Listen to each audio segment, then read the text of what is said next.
Bonjour, bonjour! On se retrouve aujourd'hui pour la deuxième partie de la vidéo du Créatelier Caracol. J'ai finalement décidé de faire deux vidéos pour qu'elles ne soient pas trop longues. Sinon, vous auriez eu une vidéo de 35 minutes, ce qui était un petit peu beaucoup. Donc, j'ai fait une première vidéo avec la partie haul, la partie achat. N'hésitez pas à aller voir cette vidéo si vous ne l'avez pas encore fait et je vous mettrai le lien en barre d'infos. Je vous mettrai également le lien de la vidéo que j'ai fait sur la boutique. Et la partie d'aujourd'hui, c'est la partie réalisation d'une Memory Dex à partir du matériel que j'ai acheté dans ce magasin. Vous voyez un bel éventail, c'est un cadeau de mes parents qui viennent de rentrer de vacances et comme c'était dans le thème, j'avais envie de vous le montrer. Donc comme je vous l'ai dit, la base de la création que je vais faire aujourd'hui, c'est une Memory Dex et je vais utiliser ces dice. Je vais également utiliser cette merveilleuse planche de tampon. Et je vais utiliser les papiers ici oriental que je vous ai montré et qui se déplient devant vous comme un éventail. Je vais ranger tout ça, je vais tamponner les petites geishas, je pense qu'on dit, et je vais vous montrer tout ça. J'ai tamponné les petites poupées sur du papier aquarelle. Je la trouve vraiment très très jolie. Le papier aquarelle que j'utilise, il n'y en a qu'un. J'ai déjà testé énormément de choses différentes, mais pour moi, le seul qui me convient, c'est le XL Aquarelle de chez Canson. Il se vend en bloc A4, A3 et ici, c'est un petit, je pense, oui, il va noter A5. Je les trouve vraiment super parce que d'un côté, je ne sais pas si j'arriverai à vous le montrer à la caméra, d'un côté, c'est un petit peu plus strié, mais vraiment pas beaucoup, et surtout de l'autre côté c'est lisse. Je pense qu'à la caméra ça va être difficile de vous montrer, mais en tout cas ce bloc là c'est un bon bloc aquarelle avec du 300 grammes et ça mérite l'investissement. Vous aurez des résultats très très différents de si vous utilisez du mauvais papier aquarelle. Oui, il y en a, ça existe, ou du papier qui n'est pas aquarelle du tout. Alors voilà les tests que j'ai fait. J'ai colorisé 3 petites poupées. Alors pour coloriser, c'est pas très compliqué.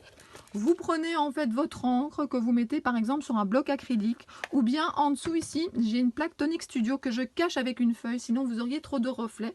Vous mettez simplement ici de l'encre sur votre bloc acrylique et là vous avez un choix. Soit vous utilisez ici un pinceau à eau, soit vous prenez un fin pinceau. Moi j'ai tendance à plutôt faire un fin pinceau, surtout pour des petites créations comme celle-là.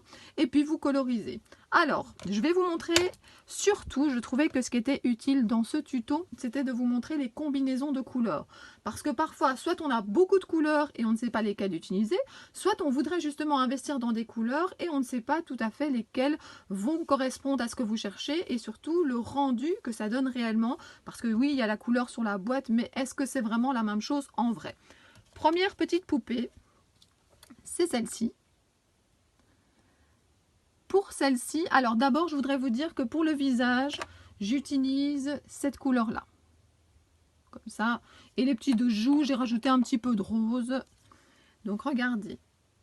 J'ai évidemment pas mis beaucoup de rose parce qu'elles sont quand même assez pâles, ces petites poupées généralement. Et donc le petit kimono, je l'ai mis dans cette couleur-là. Et l'arrière du kimono, c'est cet orange-là. Donc voilà pour la première. La deuxième, je vous montre. Voilà ce que ça donne. Et j'ai combiné donc deux couleurs. La couleur principale du kimono, c'est celle-ci. Et l'autre couleur que j'ai mis ici au milieu parce qu'elle m'a servi pour les deux petites poupées, c'est une de mes couleurs préférées.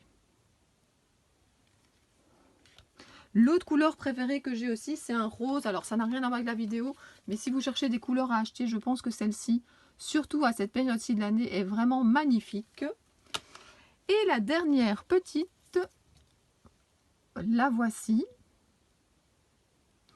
La couleur principale de son kimono, c'est ceci. Et donc, comme la précédente,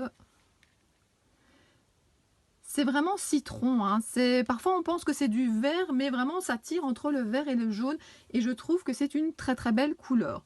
Donc voilà, donc j'ai mon support, c'est la Memory Dex. Je sais que je vais utiliser un papier, mais je vais encore le choisir avec vous. Et j'ai déjà mes petites poupées à mettre dessus. Avant de continuer, je voulais revenir 2 minutes sur les Memory Decks. Certaines ou certains ne savent peut-être pas ce que c'est. Ce sont des petites cartes que l'on peut échanger, collectionner. À la base, ce sont des fiches où on mettait des recettes de cuisine, où on mettait les contacts de différentes personnes. Et maintenant, on les utilise comme support d'échange, on les garnit, on les envoie comme une carte, comme une ATC. Et notamment, on peut les ranger dans ce qu'on appelle un Rolodex. Ou bien vous trouverez beaucoup de tutos sur internet pour fabriquer une boîte pour les ranger. Je sais qu'il faut parfois faire attention au sens dans lequel on décore notre Memory Dex en fonction de si on les range dans un Rolodex ou dans une boîte. Moi je vais faire dans ce sens-ci, comme si on les rangeait comme ça l'une à côté de l'autre dans une boîte. Alors, j'ai fait le tour de mes papiers, j'ai regardé un petit peu, donc je vous rappelle tout ce qu'il y avait. Et j'aimais beaucoup ces motifs-là. Donc j'ai choisi notamment ce motif-là pour aller avec cette petite poupée. Je ne vais pas faire 3 Memory Decks, mais en tout cas je vous propose 3 combinaisons papier, petite poupée, avec les couleurs de Distress qu'on a utilisées tout à l'heure. Qu'est-ce que j'ai bien aimé aussi? J'ai bien aimé ici, vous voyez, les petites fleurs. Alors j'aimais bien le rose aussi, mais ça allait un petit peu moins bien avec le côté rouge. Donc j'ai choisi plutôt pour aller ici avec le bleu et le vert. Et pour terminer, il y a des bambous qui m'ont bien attiré aussi. Et je trouvais que le jaune allait bien ressortir dans la nature. Donc voilà les 3 choix de papier que j'ai fait. Je ne sais pas encore laquelle je vais faire jusqu'au bout avec vous. Par contre, je voulais également vous montrer que quand j'ai ouvert le blog, j'ai vu qu'il y avait toute leur collection. Donc vous avez des superbes cachets, le bloc qu'on a regardé. Vous avez également des très beaux dice. Et vous avez également ceci. Donc voilà, il y a vraiment plein de choses dans cette collection-là, dans cette marque-là. Voilà mon choix. Pourquoi j'ai choisi ce papier-là plutôt que les autres? Parce que ce que j'aimais beaucoup, c'est qu'il y avait un dégradé de couleurs plus foncé, vers du plus clair. Et je trouvais ça assez joli. Alors, j'ai pris comme dimension de dice, de Memory Dex, le plus grand. Et puis, il faut choisir entre les 2 autres. Alors, le choix entre les 2 autres dépend de si vous voulez avoir beaucoup d'espace ou pas entre le fond et votre création. Donc, il faut tester. Le papier gold que j'ai mis en dessous, je vous montre les références. C'est de la marque Clairefontaine, c'est du pollen A4 120 grammes. Et à l'arrière, il est noté la référence de la couleur. Je n'ai pas encore collé sur le papier gold parce que justement je veux que certaines choses dépassent de la création et éviter que ça aille sur le fond. Donc je ferai ça pas tout à fait à la fin parce que je le fais juste avant de mettre en 3D la petite poupée. Pour continuer la mise en page donc, de cette Memory Dex, moi ce que je fais c'est que je prends des cachets de la planche et je les dispose sur ma création. Je ne tamponne pas directement, je réfléchis et parfois entre le moment où j'ai déposé et le moment où je tamponne, je change encore d'avis par rapport à ce que j'ai mis au départ. Alors, j'ai envie de mettre ces lampions. Maintenant, peut-être qu'ils seront un petit peu décalés d'un côté ou de l'autre. Je trouve que c'est important d'avoir quelque chose qui vient sur le dessus de la création. J'ai envie d'un petit texte et le petit texte que j'ai choisi, c'est Au-delà des frontières. Je trouve qu'il était bien parce que comme les lampions prennent déjà beaucoup de place, ben, il est assez fin. Et puis, j'ai décidé de prendre ces ronds et de venir les tamponner à plusieurs endroits de ma création. Maintenant, quelle couleur utiliser? J'ai tendance souvent à prendre ma Versafine Onyx Black pour tout tamponner parce que voilà, ça donne un beau résultat le noir. De toute façon, moi pour tamponner, j'utilise de la Versafine. C'est pour moi le résultat le plus net qu'on peut obtenir. Alors, ce que je vais faire, ce que j'ai décidé, c'est de prendre la Versafine noire pour le texte. Donc, au-delà des frontières, ça sera tamponné à la Versafine noire. Je pense que je vais aussi utiliser ma presse à tampons pour éviter... Voilà, éviter que ça ne soit pas assez bien tamponné. Je vous en ai déjà parlé souvent de ma presse à tampons. Je ne sais pas si j'utiliserai aujourd'hui avec vous ou si je ferai juste ça toute seule. Et ensuite, j'hésite entre du vert et du bleu pour les autres tamponnages. Alors, qu'est-ce que j'ai fait? J'ai pris un petit bout de ma feuille ici et j'ai essayé les deux. J'ai essayé donc ici le Majestic Blue, donc c'est ceci. Et j'ai essayé en Versafine le Spanish Moss.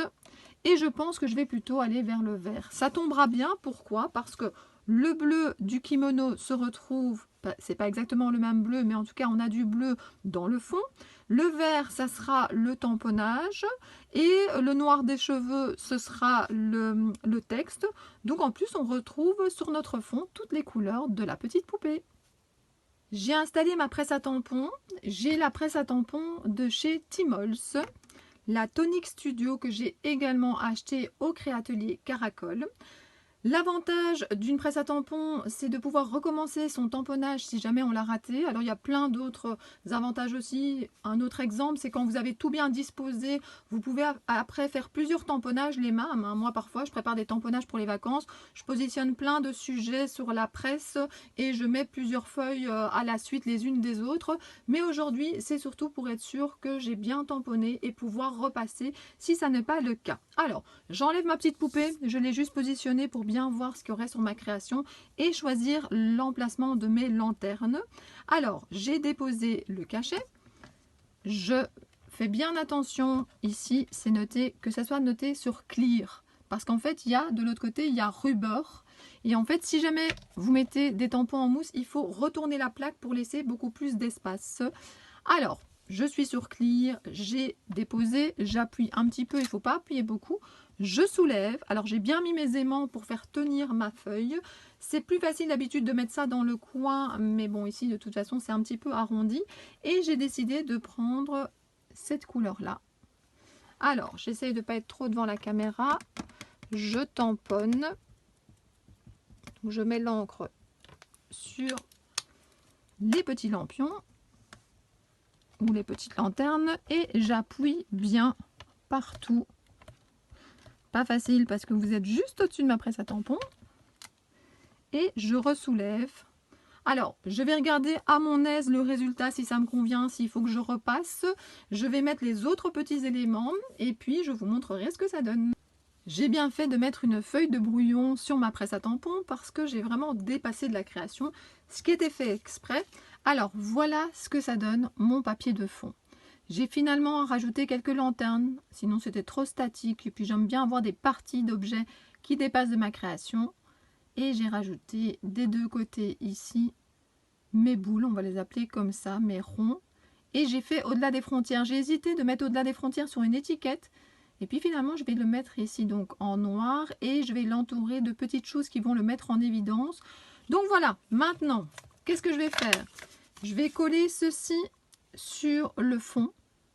Et je vais mettre ma petite poupée en 3D. Et puis il y a les petites finitions que je vais vous montrer tout de suite. J'ai collé sur le fond gold et j'ai eu aussi un petit accident. Eh bien oui, ça arrive. Et il y a eu un petit peu de colle qui a enlevé du papier là. Ça ne se voit presque plus, heureusement. Et donc j'ai simplement rajouté un petit cachet à cet endroit-là pour éviter que ça se voit trop. Ça arrive souvent, les petits accidents en scrap, mais c'est parfois ces petits accidents-là qui créent des belles choses. Donc il ne faut pas s'inquiéter, il ne faut pas tout déchirer, il ne faut pas tout recommencer. Il faut juste essayer de trouver une petite solution. Alors, avant de laisser bien sécher, et je vais essayer aussi de le remettre un petit peu bien à plat, rien n'empêche pour vous, si vous trouvez que c'est trop fin, de redécouper donc, dans une cartonnette ou un papier un petit peu plus épais pour coller la Memoridex dessus. Ça, c'est comme vous voulez. Moi, je pense que je vais mettre bien à plat après et que ça conviendra. De toute façon, je vais venir coller des informations derrière, donc ça fera encore une couche. Je suis au moment des finitions. Alors, j'avais hésité à coller ma petite poupée maintenant, mais finalement, je vais attendre parce que je vais utiliser ce produit-là. Je ne sais pas si vous connaissez. Je l'ai déjà utilisé à plusieurs reprises. Chunky Gold, embossing enamel. Et moi, ce que je fais, c'est que je fais un test de produit. C'est moi qui ai collé ce rond ici au-dessus pour voir à quoi ça ressemble. J'ai d'autres couleurs. J'ouvre mon petit tiroir. Je suis dans ma scrap room. Je l'ai également en blanc. Je l'ai en blanc et pailleté ainsi que un peu de gold. Enfin voilà, j'ai plusieurs couleurs de ce produit que j'aime beaucoup. Et donc ce que je vais faire, c'est que je vais en mettre pas partout, mais à certains endroits de la création pour faire un rappel du contour gold. En plus comme ça, je pense que ça mettra un petit peu de couleur. Alors, vous devez faire quoi? Vous devez disperser ce produit sur la création aux endroits que vous voulez. Ensuite, moi, j'utilise cette petite pince. Alors, cette petite pince, ça me permet justement de tenir. Alors, par contre, ce que je vais faire, c'est que j'ai toujours peur que ça fasse une trace dans la création. Donc je vais mettre la petite pince, mais je vais mettre également un petit papier autour pour pas que ça fasse une trace dans ma création. Et puis il faut venir avec le heat gun, donc le fer pour chauffer, par-dessous. Donc c'est ça la petite différence par rapport à la poudre à embosser, c'est que la poudre à embosser, vous mettez de la Versamark, vous mettez de la colle en fait pour tenir donc la poudre à embosser. Donc vous pouvez chauffer par le haut. Ici on va faire que déposer. Si vous faites chauffer par le haut, vous allez en avoir partout sauf sur votre création. Donc il faut chauffer par le bas. Je vous explique tout ça parce que je ne suis pas sûre que je vais le faire en vidéo, parce que le problème c'est que ça fait vraiment beaucoup de bruit. Mais en tout cas, je vais disposer les choses. Alors je vais mettre un petit peu à plat. Je vais vous montrer déjà à quoi ça ressemble. Vous voyez, c'est des plus gros grains que lorsque on embosse. Et je viens mettre en fait ici à différents endroits où j'ai envie. Alors, il ne faut pas en mettre trop parce qu'en fait, quand ça chauffe, je vais vous montrer. Et je vais essayer justement de prendre mon petit pinceau. C'est souvent comme ça que je fais. Et j'essaie de ne pas en mettre à certains endroits. Donc, je vais pousser un petit peu. Pas en mettre trop sur les lampions. C'est quelque chose qui va chauffer et ça va se disperser un petit peu. Ça va encore, comment dire, s'aplatir, devenir plus liquide. Et donc, si vous en mettez trop, vous allez avoir des grosses taches. Et ça, c'est pas joli du tout, du tout. Donc voilà, je vais un peu disperser aux endroits que j'ai envie en réfléchissant, en m'approchant de ma création. Parce qu'ici, je suis debout au-dessus de la caméra, donc c'est pas très très pratique. Et puis, je vais chauffer par en dessous. Je suis très contente du résultat. Regardez ce que ça a donné, ces petits points sur la création. Je trouve ça vraiment très très joli. Et comme je vous dis, ça fait un rappel, je ne sais pas si vous voyez le côté brillant, du gold qu'il y a autour de la carte. Alors, comme j'ai pas fait la démonstration là en direct avec vous et que vous êtes quand même peut-être curieux ou curieuse de voir ce que ça donne, je vais faire un mini essai avec vous. Donc regardez, je prends ma pince. Alors c'est une pince, je pense que ça s'appelle les pinces inversées. Alors la marque, je ne sais plus, je savais déjà plus dans la dernière vidéo et quelqu'un l'avait mis en commentaire. Donc si vous pouvez aider, mettez en commentaire. Donc c'est une pince inversée, c'est-à-dire que je ne dois pas rester appuyée dessus pour tenir. En fait, j'ouvre, je ferme et ça coince, d'accord? Donc j'ai ma pince inversée. Ce que je fais, alors il y en a qui prennent avec une petite touillette, avec une petite cuillère. Moi je prends à la main. Je mets quelques grains ici. Il n'en faut pas des tonnes. Là même, il y en a beaucoup au même endroit. Je vais un petit peu disperser. Je fais parfois ça aussi, je vous ai dit, avec un pinceau. Alors je vais quand même reculer ceci. Alors, je vais vous expliquer ce que je vais faire parce qu'après avec le bruit, vous n'entendrez pas. Je prends mon heat gun. Je vais chauffer par en dessous. Quand je vois que ça commence déjà un peu à changer d'aspect, j'espère que vous pourrez le voir, je viendrai un petit peu par-dessus. Parce que quand ça change d'aspect, ça veut dire que ça devient déjà un petit peu liquide, ça veut dire que ça colle déjà un petit peu à la création. D'accord? Ne faites pas directement par au-dessus, je vous l'ai dit tout à l'heure, vous allez en avoir partout. Il n'y a pas encore de colle, il n'y a rien qui fixe en fait pour l'instant les grains. Allez, je vais y aller. Alors moi j'ai tendance à allumer mon heat gun un peu plus loin et puis venir tout doucement le mettre en dessous.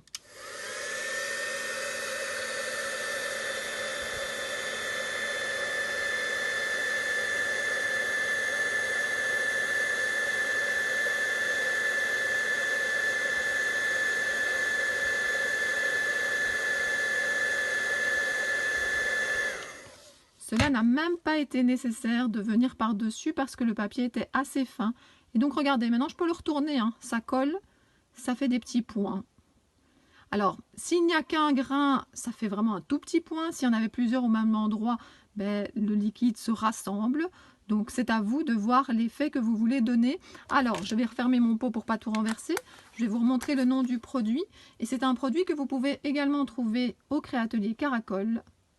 Et je vous dis, il y a plein de modèles différents, il y a plein de couleurs différentes. Je vais laisser un petit peu sécher la création. Je vais également un petit peu l'aplatir. Et puis, je vais venir coller la petite poupée. Et puis, je voudrais, pour terminer, mettre des petites finitions avec, ici, j'ai plein de Nuvo Drop. Alors, mes Nuvo Drop, j'ai fait un petit nuancier comme ceci. Je vais réfléchir aux couleurs que je vais pouvoir utiliser. Je pense que je vais aller dans les verts et dans les bleus. Je pense que ces deux couleurs-là, Apple Green et l'autre ici, ça pourrait être sympa. Je vais réfléchir à tout ça et puis vous verrez le résultat. Voici le résultat final. J'ai rajouté des petits ronds ici dans les fleurs, 3 petits ronds près du texte. Ici également dans les ronds, dans les fleurs, je ne sais pas comment vous voulez les appeler. Et j'ai fait un espèce de motif par-dessus celui qui se trouvait donc sur les lanternes.